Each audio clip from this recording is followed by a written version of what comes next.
Hello students, good morning. Today I explain about this chapter 6 molecular basis of inheritance. Understand?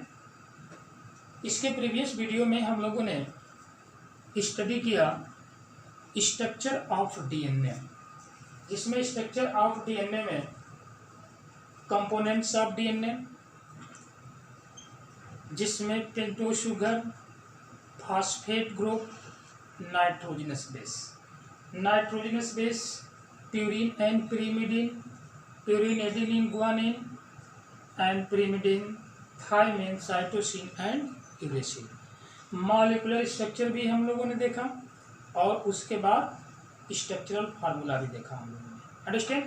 तो अब ये condition है कि DNA की जो पोजीशन है, ये जो है ये डीएनए की पोजीशन। तो अब इस कंडीशन में ये आपका डीएनए, अंडरस्टैंड, जिसमें हमने बताया कि एक जो है पिच और ये जो है दूसरी पिच, एक हेलिक्स मॉडल है और एक हेलिक्स ये, अंडरस्टैंड।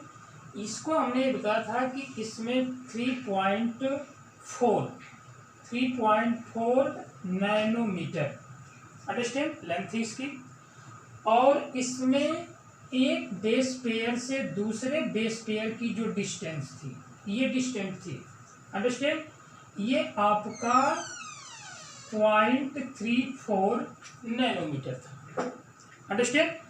कंडीशन ये थी कि ये 3.4 मतलब ये पूरे आपके 2 जो है एक पिच में कितने न्यूक्लियोटाइड्स यहाँ पर थे, 3 नाइट्रोजनस बेस पेयर, अंडरस्टैंड। इसमें जो है 10 नाइट्रोजनस बेस पेयर। तो यदि हम 3.4/10, तो ये कंडीशन क्या हो गई, ये आपका 0.34 नैनोमीटर की हो गई। मतलब एक बेस से दूसरे बेस पेयर की दूरी, जो नाइट्रोजनस बेस है इसमें एक बेस पेयर से दूसरे बेस पेयर की दूरी क्या कंडीशन है, 0.34 नैनोमीटर, अंडरस्टैंड। अब इसमें ये हमने देखा कि जो ये आपका कंडीशन 3.4 और उसके बाद 0.34, ये कंडीशन मिली आपको, अंडरस्टैंड। तो अब यहाँ से सबसे पहले जो डीएनए का डबल हेलिक्स मॉडल दिया, अंडरस्टैंड, तो सबसे पहले तो विल्किंस ने, अंडरस्टैंड, विल्किंस की जो कंडीशन थी, और वो विल्किंस ने किया क्या कि अब यहाँ पर विल्किंस, रुलांस और फ्रैंकलिन, ठीक है, ये सबसे जो है सबसे पहले डबल हेलिक्स मॉडल दिया, अंडरस्टैंड। लेकिन वाटसन एवं क्रिक ने उसका 3 डायमेंशनल स्ट्रक्चर को दिया और 3 डायमेंशनल स्ट्रक्चर में बताया कि यह एक डीएनए जो है डबल हेलिक्स मॉडल है। लेकिन आपका फ्रेडरिक माइखर की कंडीशन क्या थी, उन्होंने न्यूक्लियस के अंदर जो है एक ऐसा सब्सटेंस था जिसका नाम जो है उन्होंने न्यूक्लिन रखा, अंडरस्टैंड, और वो न्यूक्लिन कंडीशन क्या थी, आपका जो है डीएनए की कंडीशन थी, अंडरस्टैंड। तो सबसे पहले ये देखा जाए कि डीएनए हमारा जो है जिसमें pentose sugar, phosphate group, nitrogenous base, understand, जिसमें बैकबोन बनाने का काम किसने किया, पेंटोज शुगर और नाइट्रोजनस बेस मतलब बेस एंड पेंटोज शुगर, ये दोनों मिलकर के क्या बनाए, बैकबोन का फॉर्मेशन किया। एक बैकबोन को दूसरे बैकबोन से जोड़ने का काम किसने किया, नाइट्रोजनस बेस ने किया, अंडरस्टैंड। तो नाइट्रोजनस बेस जो होता है आपका जो है ये not participate of the backbone formation, understand, कि बैकबोन के फॉर्मेशन में इसका पार्टिसिपेशन नहीं है, किसका, नाइट्रोजनस बेस का, अंडरस्टैंड। नाइट्रोजनस बेस केवल क्या करेगा कि एक जो है स्टैंड को दूसरे स्टैंड से जोड़ने का काम करेगा, जिसमें सर गैप रूल ये कहता है कि A/T = G/C, अंडरस्टैंड, मतलब A/T = G/C = कांस्टेंट, अंडरस्टैंड। कहाँ पे, every 1 mammalians for like this human being, understand. Human being या किसी भी मैमल्स के अंदर जो है ये कंडीशन क्या होती है, कांस्टेंट होती है, अंडरस्टैंड। जबकि सर गैप रूल क्या कहता है कि यहाँ पर ए डबल बॉन्ड टी तो जी ट्रिपल बॉन्ड सी। अंडरस्टैंड? ए और टी के बीच क्या कंडीशन है? डबल बॉन्ड की है, डबल हाइड्रोजन बॉन्ड है। जी और सी के बीच क्या है? ट्रिपल हाइड्रोजन बॉन्ड है। अंडरस्टैंड? अब ये जो है एक बेस पेयर बन गया तो ये दूसरा बेस पेयर बन गया। अब दोनों बेस पेयर के बीच की डिस्टेंस जो होता है ये कितनी होती है? 0.34 नैनोमीटर होती है। अंडरस्टैंड? इससे हम एक्यूरेटली क्या कर सकते हैं? हम एक तरह से जो है ये मॉडिफाइड या इस तरह से हम प्रपोज कर सकते हैं कि एक डीएनए का लेंथ जो है कितनी होती है, कितना लंबा होता है डीएनए। अभी आपको पैकेजिंग ऑफ डीएनए हम जब एक्सप्लेन करेंगे तो आपको बताएंगे कि भाई इसकी लेंथ हम कैसे निकालेंगे। अंडरस्टैंड? तो इस तरह की कंडीशन रही आपके जो है डीएनए में, जिसमें वाटसन क्रिक ने डबल हेलिक्स मॉडल को दिया। अंडरस्टैंड? उसके बाद जो है ये आपका माइथर की कंडीशन क्या थी? 1869 में इन्होंने न्यूक्लिन नाम दिया। विल्किंस ने क्या किया? विल्किंस ने डबल हेलिक्स मॉडल दिया, लेकिन 3 डायमेंशनल स्ट्रक्चर किसने दिया? वाटसन एवं क्रिक ने दिया। अंडरस्टैंड? तो आइए हम लोग देखते हैं कि एक डीएनए जो होता है वो किस तरह से न्यूक्लियस में इसका अरेंजमेंट है। अंडरस्टैंड? कि डीएनए का जो है अरेंजमेंट एक न्यूक्लियस में कैसे हो सकता है। अंडरस्टैंड? जिसमें कि ये कंडीशन ये बताई जा रही है कि जो पैकेजिंग ऑफ डीएनए है, अंडरस्टैंड, तो उसमें बेस पेयर डिस्टेंस बिटवीन, अब ये कहा जाए डिस्टेंस बिटवीन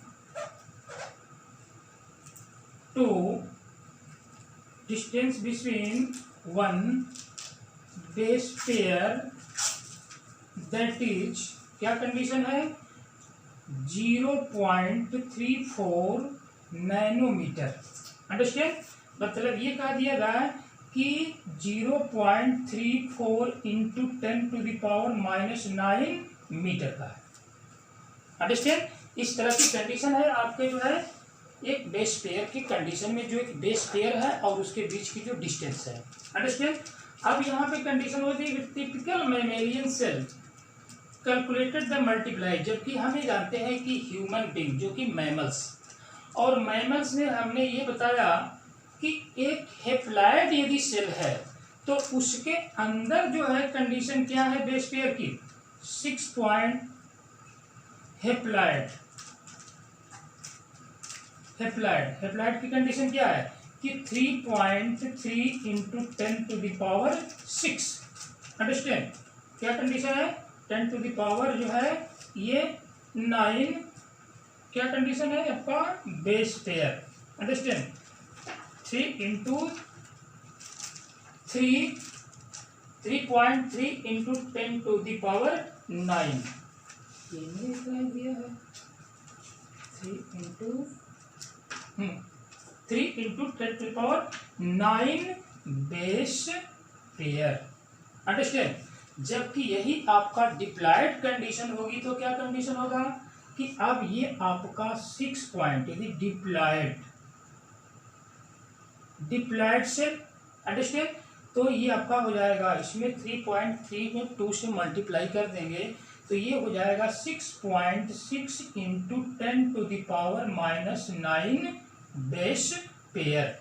अंडरस्टैंड? ये कंडीशन हो जाती है आपका। तो अब ये कंडीशन है कि यदि पूरे जो है डिप्लॉयड सेल में जो डीएनए है, अंडरस्टैंड, इसमें 6.6 इंटू 10⁹ बेस पेयर है, तो एक बेस पेयर के बीच की जो डिस्टेंस है वो 0.34 मीटर है इंटू 10⁹ मीटर है। अंडरस्टैंड? तो यदि हम क्या कर दें कि ये आपका 6.6 into 10⁹ base pair into 0.34 into 10⁹ base pair. Understand? तो इस तरह की कंडीशन जो होगी अप्रॉक्सीमेटली आपका 2.2 ये मीटर आ जाएगा। अंडरस्टैंड? कि लेंथ जो होगी डीएनए की 2.2 मीटर की हो जाएगी। अंडरस्टैंड? जबकि ये 2.2 मीटर न्यूक्लियस की अप्रॉक्सीमेटली जो कंडीशन होती है ये आपका जो है 10⁻⁻⁻⁶ है। अंडरस्टैंड। तो जब न्यूक्लियस की कंडीशन है 10⁻⁻⁶ है तो उसमें 2.2 मीटर का लॉन्ग डीएनए जो होता है ये कैसे जो है एडजस्ट होगा, इसी बात को हमें क्या करना है, समझना है। अंडरस्टैंड। तो अब इस पॉइंट में जो है हम क्या देख सकते हैं, एक तो हम लेंथ निकाल लिए किसके, डीएनए की, कि एक मैमेलियन सेल्स जो है चाहे वो ह्यूमन या कोई भी मैमल हो, यदि उसमें बेस पेयर की संख्या जो है, base pair number of base pair जो है आपका 6.6 × 10⁻⁹ है। डिप्लॉयड सेल है क्योंकि हैप्लॉयड सेल में 3.3 × 10⁻⁹ बेस पेयर, तो डिप्लॉयड सेल में क्या हो जाएंगे 6.6 × 10⁻⁹ बेस पेयर कंडीशन हो जाएगी। अंडरस्टैंड। और ईच बेस पेयर की distance of each base pair that is 0.34 × 10⁻⁹ metre. Understand. तो अब जब इसको हम मल्टीप्लाई करेंगे तो अप्रॉक्सीमेटली आपका 2.2 मीटर आएगा। अंडरस्टैंड। तो इस तरह की कंडीशन जो होती है आपका जो है लेंथ निकल गई डीएनए की। अब जब डीएनए की लेंथ निकल गई तो उस कंडीशन में अब ये 2 मीटर का डीएनए जो है किसी न्यूक्लियस के अंदर कैसे जो है अपने को एडजस्ट करके रखा है। अंडरस्टैंड। तो इसी पॉइंट को हमें समझना है। अंडरस्टैंड। जबकि ये देखते हैं कि prokaryotic cell, prokaryotic cell, prokaryotic cell, तो प्रोकैरियोटिक सेल में जो होता है डीएनए की पोजीशन कैसी होती है, सर्कुलर होती है। अंडरस्टैंड। लेकिन अब ये नहीं कि सर्कुलर है तो इसे मान लीजिए कि ये बैक्टीरियल सेल है और ये बैक्टीरियल सेल में जो डीएनए की पोजीशन है वो कैसी है भाई, ये सर्कुलर है। अंडरस्टैंड। तो ऐसा नहीं है कि ये पूरे जो है इसके सेल में फैला हुआ है, इस तरह की कोई कंडीशन नहीं है, और ना ही ये हिस्टोन प्रोटीन के थ्रू जुड़ा होता है। अंडरस्टैंड। प्रोकैरियोटिक सेल में। लेकिन वही यदि यूकैरियोटिक सेल की हम कंडीशन देखते हैं, अंडरस्टैंड, तो यूकैरियोटिक सेल को जो होता है ये ऑर्गेनाइज होता है जिसमें डीएनए की कंडीशन क्या होती है, डीएनए ये आपका नेगेटिव नेचर का होता है। अंडरस्टैंड। और हिस्टोन प्रोटीन क्या होती है, हिस्टोन प्रोटीन ये आपकी जो होती है पॉजिटिव नेचर की होती है। अंडरस्टैंड। और हम शुरू से हम स्टडी करते जा रहे हैं कि जहां पर पॉजिटिव और नेगेटिव दोनों होंगे वहां पर अट्रैक्शन होगा। अंडरस्टैंड। अब कोई पूछे कि डीएनए आपका नेगेटिव नेचर का क्यों है भाई, तो ये ऑलरेडी हम कहते हैं डीऑक्सीराइबोज न्यूक्लिक एसिड। अंडरस्टैंड। और वहां पर जो एक फास्फोरिक एसिड है, फॉस्फेट ग्रुप, जिस पर नेगेटिव चार्ज है, तो ये ऑलरेडी हमारा डीएनए कैसा हो गया, नेगेटिव चार्ज का हो गया। अंडरस्टैंड। और हिस्टोन प्रोटीन जो होती है कि प्रोटीन ऑलरेडी जो होती है किससे बनी होती है, अमीनो एसिड से बनी होती है। लेकिन इस प्रोटीन के अंदर जो प्रोटीन की जो कंडीशन है तो इसमें एसिडिक प्रोटीन भी पाई जाती है, बेसिक प्रोटीन भी पाई जाती है। अंडरस्टैंड। तो ये आपका बेसिक प्रोटीन की जो कंडीशन होती है, basic protein, understand, basic protein में आपके दो तरह का कंसंट्रेशन ऐसा होता है प्रोटीन्स के अंदर जिसका नाम है आर्जिनिन एंड लाइसिन। अंडरस्टैंड।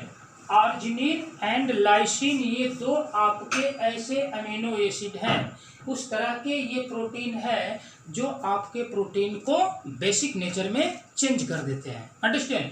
तो जब ये बेसिक नेचर में जब चेंज करेंगे तो कंडीशन क्या होगी भाई, कि जब ये बेसिक नेचर में ये चेंज करेंगे तो हमारा डीएनए नेगेटिव नेचर का है तो प्रोटीन हमारी कैसी हो गई, किसके थ्रू, आर्जिनिन और लाइसिन के थ्रू जो है बेसिक नेचर की हो गई। अंडरस्टैंड। तो जब बेसिक नेचर की प्रोटीन होगी मतलब पॉजिटिव चार्ज इस पर हो गया और डीएनए पर नेगेटिव चार्ज है, तो जब पॉजिटिव और नेगेटिव होंगे तो क्या होगा, वहां पर अट्रैक्शन होगा। अंडरस्टैंड। तो अब ये देखते हैं कि हिस्टोन प्रोटीन की जो कंडीशन होती है जो एक ऑक्टोमर बना रहा है। अंडरस्टैंड। तो ये आपका हिस्टोन प्रोटीन हिस्टोन प्रोटीन में ये आर्जिनिन और लाइसिन की जो कंडीशन है, इनका अरेंजमेंट कैसे होता है और ये अरेंजमेंट होकर के कैसे डीएनए को रैप करते हैं।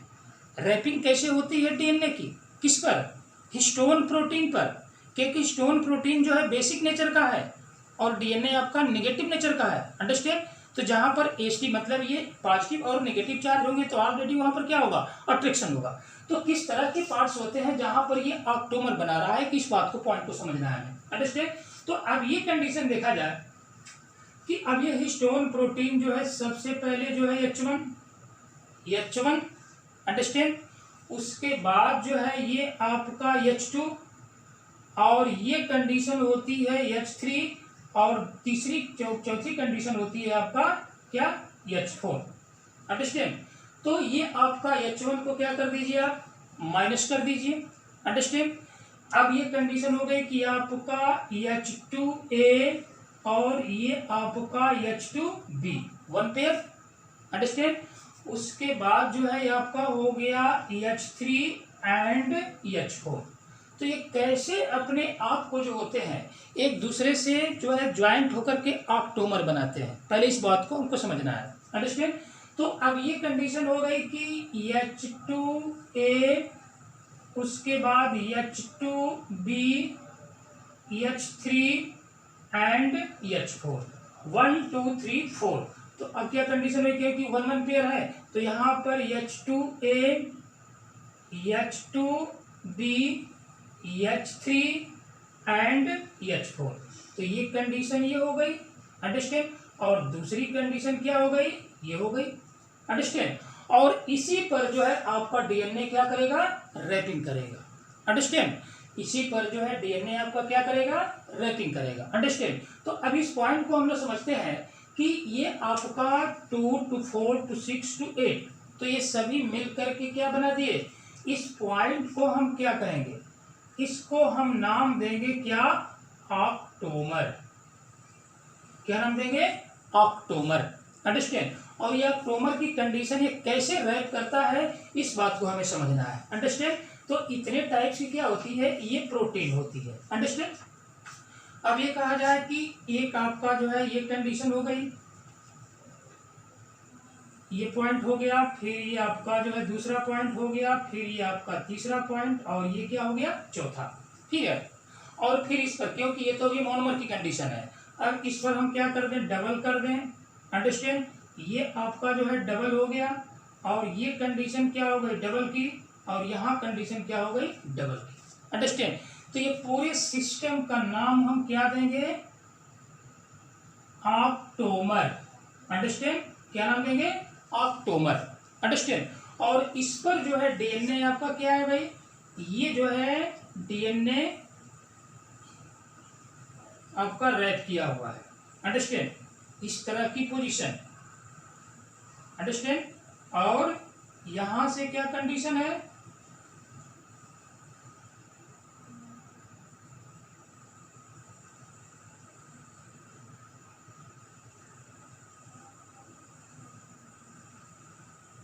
तो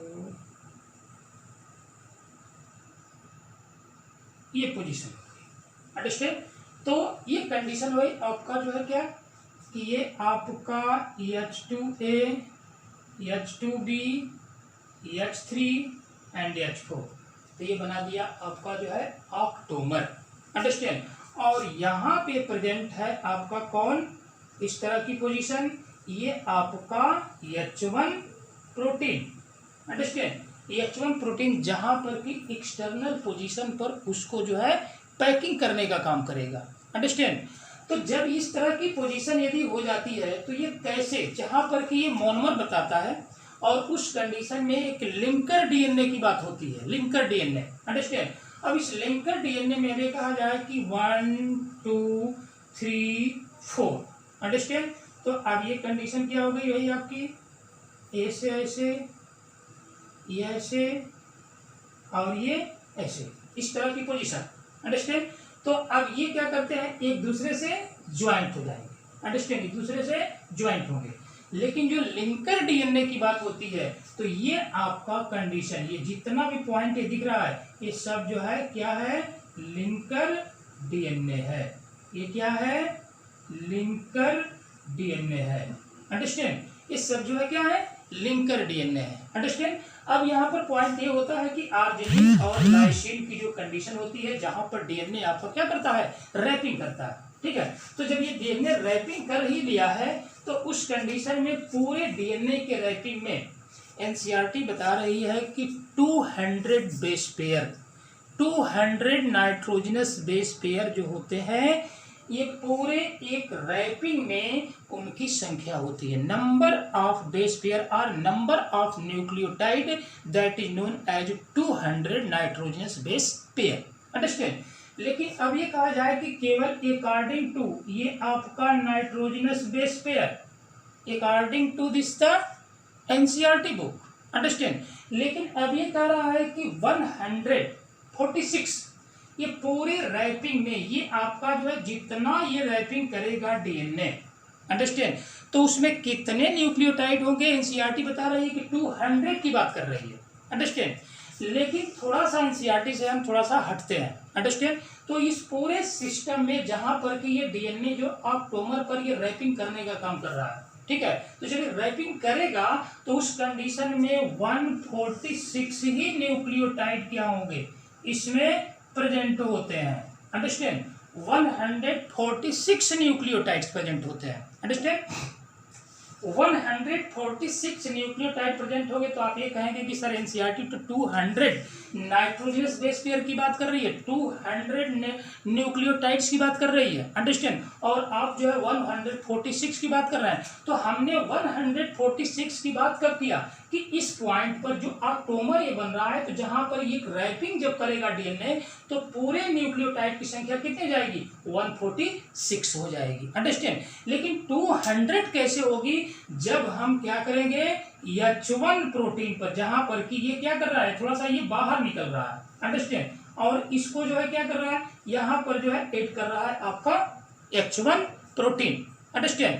तो H1 प्रोटीन को लेकर के H1 और प्लस ये ऑप्टोमर, ये दोनों को लेकर के तब हम 200 नाइट्रोजनस बेस पेयर कहेंगे। अंडरस्टैंड? और केवल इसमें ऑप्टोमर की बात करेगा कि इसमें कितने न्यूक्लियोटाइड्स है? तो 146 न्यूक्लियोटाइड्स है। अंडरस्टैंड? तो इस कंडीशन में ये कहते हैं कि जो आपका न्यूक्लिन है, जहां पर कि एक अल्ट्रा स्ट्रक्चर आपको दिया है, किसके अंदर? एनसीईआरटी के अंदर दिया है कि अब ये कंडीशन जो है ये आपका ये डीएनए है। अंडरस्टैंड? और इस डीएनए पर क्या कंडीशन है? इस तरह की बिडेड लाइक स्ट्रक्चर पड़ी हुई है। अंडरस्टैंड? और ये बिडेड लाइक स्ट्रक्चर जो है ये रैपिंग ऑफ डीएनए की है। अंडरस्टैंड? और ये रैपिंग ऑफ डीएनए की पोजीशन ये क्या करता है? क्योंकि इसी को हम कहते हैं क्या? न्यूक्लियोसोम। अंडरस्टैंड? और तो न्यूक्लियोसोम में पूछा जाए कि व्हाट इज द न्यूक्लियोसोम, तो न्यूक्लियोसोम की डिफिनीशन क्या लिख सकते हैं आप? Nucleosome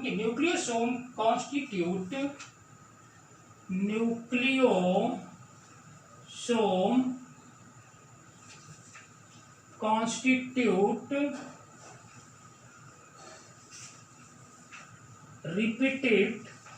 repeated understand constitute repeated unit of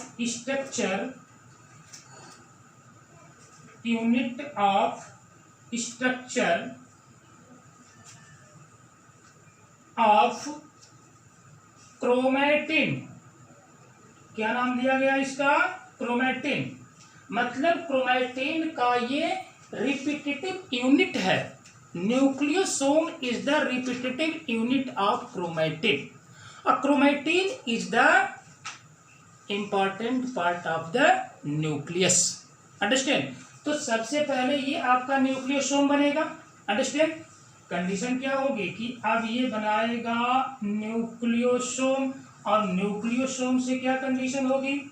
nucleosome से बनेगा आपका ये क्रोमैटिन, और क्रोमैटिन से क्या बनेगा? तब ये बन जाएगा आपका क्रोमोसोम। अंडरस्टैंड? तब ये कंडीशन क्या हो जाएगी? क्रोमोसोम की हो जाएगी। अंडरस्टैंड? तो क्रोमोसोम की कंडीशन क्या होती है? ऐसे होती है क्रोमोसोम की condition. Understand?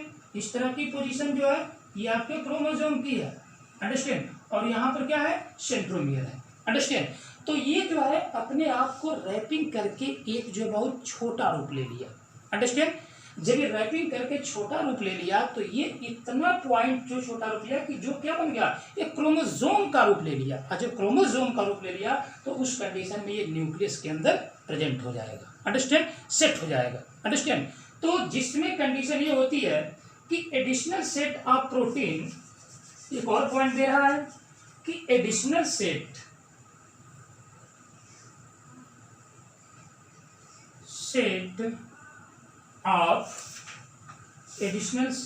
of protein that collectively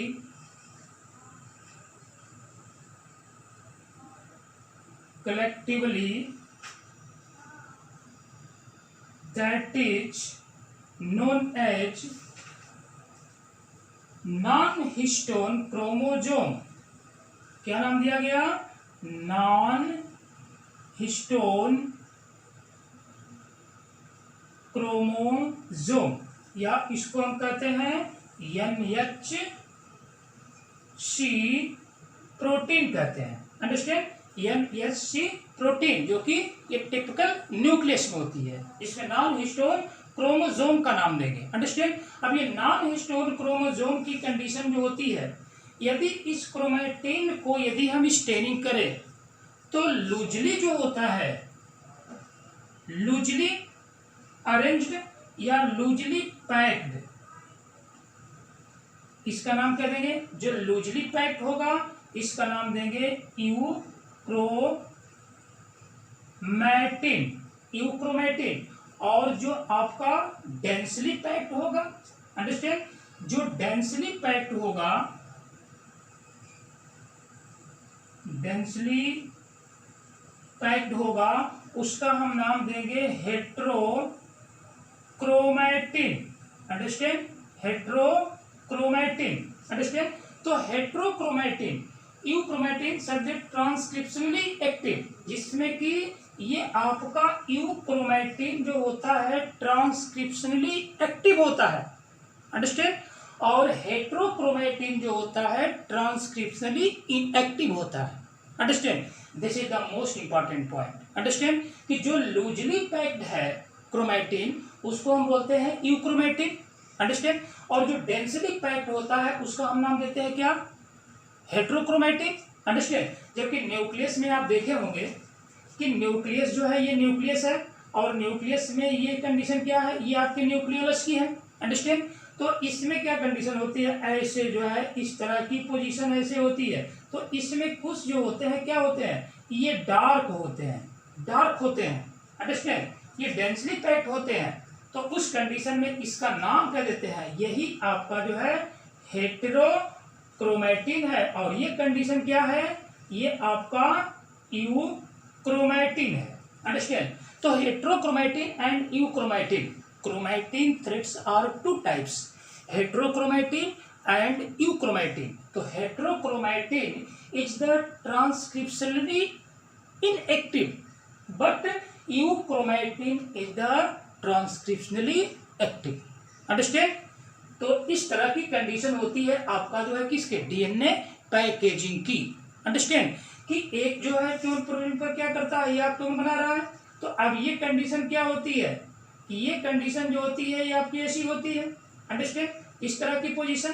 तो ये आपका क्या हो गया कि जब ये रैपिंग किया तो इसके पूरे पार्ट को हम न्यूक्लियोसोम कहेंगे। अंडरस्टैंड। तो किसी भी जो है बड़े थ्रेड्स को, यदि लॉन्ग थ्रेड्स है और उसको किसी पॉइंट पर यदि रैपिंग कर दिया जाए तो अपना स्पेस क्या हो जाएगा, उसका छोटा हो गया। इसे स्प्रिंग देख लीजिए, ठीक है, कि स्प्रिंग को यदि हम डेलिकेट करते हैं, उसको हम फैलाते हैं तो क्या कंडीशन होती है कि इतना स्पेस वो कवर कर लेता है। लेकिन जब उसको क्या करते हैं, जो वो क्वाइल्ड करते हैं उसको, तो बहुत छोटा रूप ले लेता है। अंडरस्टैंड। तो यही कंडीशन होती है आपके डीएनए की कि एक न्यूक्लियस के अंदर 2.2 मीटर का डीएनए जो होता है इस तरह से क्वाइल्ड होकर के क्या करता है, क्रोमोसोम के फॉर्मेशन में चेंज हो जाता है। और चेंज हो करके वो एक अपना छोटा रूप ले लेता है जो न्यूक्लियस के अंदर शिफ्ट हो जाता है। अंडरस्टैंड। ये सोचने वाली बात है कि 2.2 मीटर का डीएनए जो है एक माइक्रोस्कोपिक न्यूक्लियस के अंदर कैसे प्रेजेंट हो गया। अंडरस्टैंड। तो ये आपको कंफर्म हुआ कि अब ये पैकेजिंग ऑफ डीएनए किसके प्रेजेंट पे होती है,